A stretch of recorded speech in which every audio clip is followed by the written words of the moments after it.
তো hello guys, আজকে কথা বলবো ডেসিমেল নাম্বার সিস্টেম নিয়ে। গত ভিডিওতে আমি বলেছিলাম বাইনারি নিয়ে এক্সপ্লেন করেছিলাম। আজকে ডেসিমেল নাম্বার সিস্টেম নিয়ে এক্সপ্লেন করব। তো বেশি কথা না বলে চলো ভিডিওটি শুরু করি। আর এই ভিডিওটি দেখলে তোমরা যা যা শিখতে পারবে, ডেসিমেলের সব ডাউট ক্লিয়ার হয়ে যাবে।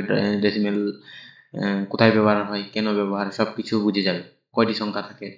তো চলো ভিডিওটি শুরু করি। তো ডেসিমেল নাম্বার সিস্টেম কি? ডেসিমেল নাম্বার সিস্টেম হলো ডেসিমেলের সংখ্যা, যা আমরা প্রতিনিয়ত ছোটবেলা থেকে পড়ে শিখে এসেছি।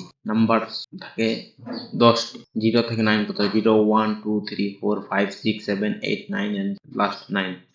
0 থেকে 9 পর্যন্ত বেজ হলো 10। বেজ হলো 10 সংখ্যা, মোট 10টা থাকে। এর জন্য আমরা তাকে বাংলাতে কি বলি? বাংলাতে বলি ডেসিমেলকে দশমিক সংখ্যা। তো বেশি ব্যবহার হয় কোথায়? আমরা প্রতিদিন হিসাব নিকাশ, সাধারণ গণিত ইউজ করি। এই প্রতিদিন হিসাব নিকাশের জন্য সাধারণ গণিতে ইউজ হয় এই ডেসিমেল সংখ্যা। দশমিক সংখ্যা আমরা ছোট সংখ্যার সবকিছুই জানি। ছোট সংখ্যার যোগ বিয়োগ গুণ ভাগ হাবিজাবি সবকিছু জানি। তো ডেসিমেল মানুষের দৈনন্দিন সংখ্যা পদ্ধতি। ডেসিমেল নিয়ে কারো কিছু ডাউট থাকার দরকার নেই, কারণ আমরা ছোটবেলা থেকে ডেসিমেল সংখ্যা পড়ে আসছি, লিখে আসছি, অঙ্ক করে আসছি। তো সবারই ডেসিমেল নিয়ে সবারই ধারণা 100% রয়েছে। আর ডেসিমেল হলো একমাত্র মানুষের দৈনন্দিন সংখ্যা পদ্ধতি। সংখ্যা তো অনেক আছে, তো রোমান, বাইনারি, অক্টাল এগুলাও আছে। কিন্তু মানুষ কি দিয়ে করে? খালি শুধুমাত্র ডেসিমেল সংখ্যা দিয়ে হিসাব নিকাশ করে। কম্পিউটারে যে কাজ করে সে বাইনারি শিখে, অক্টাল শিখে, এগুলা শিখে। কিন্তু আমরা দৈনন্দিন জীবনে কি শিখি? ডেসিমেল সংখ্যা 0 to 9।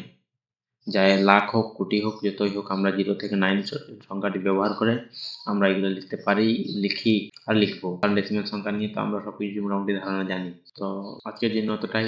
ভিডিওটি যদি ভালো লাগে থাকে তো বন্ধুদের কাছে একটি শেয়ার করবেন, আর ভিডিওটি লাইক করে পাশে থাকবেন। সাবস্ক্রাইব করে বেল আইকনটি অন করে দিন, যাতে আমি অন্য কোনো ভিডিও ছাড়লেই নোটিফিকেশন যায়। তো আজকের জন্য এতটাই। ভালো থাকো, সুস্থ থাকো সবাই। আর ভিডিও নিচে একটি সুন্দর কমেন্ট করো কি টপিক নিয়ে আমি আবার নেক্সট ভিডিও বানাবো।